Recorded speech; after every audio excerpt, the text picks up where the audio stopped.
چې یو سړی د شوال روژه هغه ونیسي او منځ کې د څه عذر په بنا باندې ماته کړي، نو د دې څه حکم دی؟ اصل کې نفلی روجې چې څومره دي، کاغه د شوال روجې دي، کاغه د ایام البیض روجې دي، او کاغه نور نفلی روجې دي، هغه کې انسان ته اختیار دی که روجې نیسي او که روجه ماتوي. دا نفلی روجو کې دا قانون دی.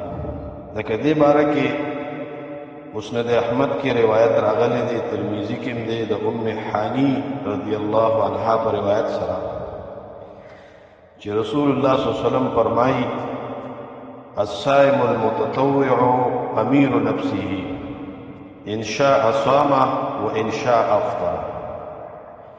نفلی روجا نیول کې هغه د خپل ځان اختیارمند دی، که خوخه وي روجه دی ونیسي او که خوخه وي روجه دی ماته کړي، دته اختیار دی. دارنګې مسلم کی روایت راځي د ابو هريره رضی الله تعالی عنہ پر روایت سره،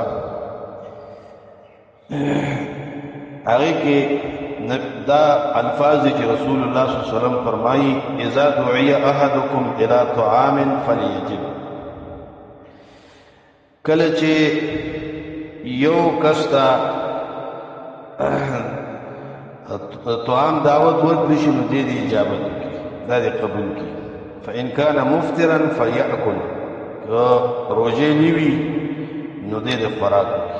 وإن كان صائما فليصلي، او که روژهداري نه هغه کس ته دې دعا وکړي، صلات په معنی د دعا سره، هغه ته دې دعا وکړي چې الله پاک دې تاسو له دې بدلې درکړي او خوراک دې نه کړي.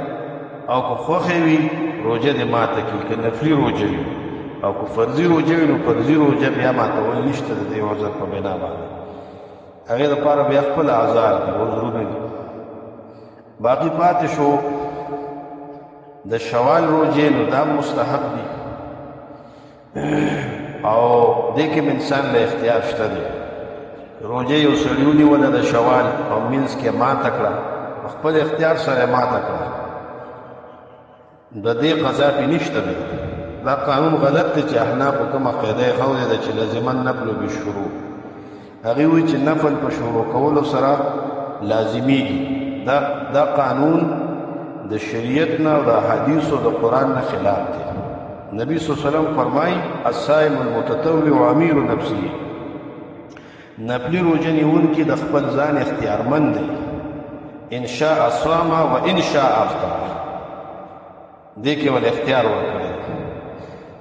د چې نفلی روژه شروع کړه، منځ کې ماته که په ده باندې بیا د دې قضایي نشته، لازم پې نه ده. البته که دې د شوال روژې نیسي، پوره شپږ روژې دي، دا به نیسي، دا دې ونیسي. ځکه رسول الله صلی الله علیه وسلم فرمایي من صام رمضان ثم اتبعه ستا من شوال فذاک کصیام الدهر. دا د مسلم روایت دی. دا ابو ایوب انصاري رضی الله عنه په روایت سره څوک چې د رمضان روژې ونیسي او ورپسې بیا شپږ روژې د شوال ونیسي، دا داسې ده لکه کصیام الدهر، لکه ټول عمر چې روژه وي. او بل روایت د ثوبان کې راځي چې دا ابن ماجه کې په صحیح سند سره راغلی دی، دارمي کې هم دی، مسند احمد کې هم دی، نورو کتابونو کې هم دی، چې رسول الله صلی الله علیه وسلم فرمایي من صام ستة ایام بعد الفطر، وی چا چې شپږ روژې د اختر نه بعد ونیولې د شوال، دا داسې دي لکه تمام السنه، ټول کال چې د روژې نیولې. او من جاء بالحسنه فله عشر امثالها، چا چې په یو نیکۍ راتګ وکړو د ده دپاره لس چنده بدلېږي. نو الله پاک انسان ته د یوې نیکۍ په عوض کې لس چنده بدلې ورکوي. لکه دا رمضان نه علاوه چې دی نو دا 11 میاشتې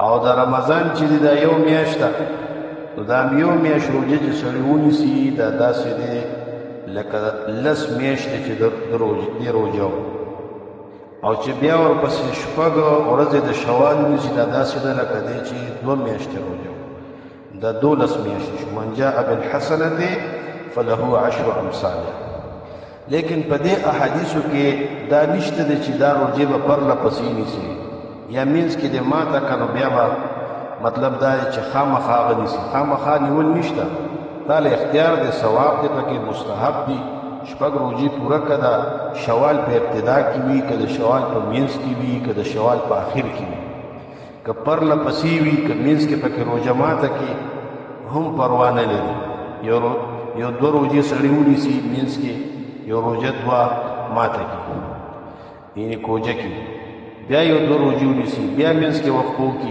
بیا یو 2 روژې ونیسي دې کې څه حرج نشته دې کې توسع ده په دې باب کې نبی صلی الله علیه وسلم تتابع نه دی ویلي پرله پسې والي پکې نه دی ویلي لہذا د شوال په اول کې که په آخر کې که مینځ کې پکې وقفه کوي که نه کوي دا ټول صورتونه دې کې جایز دي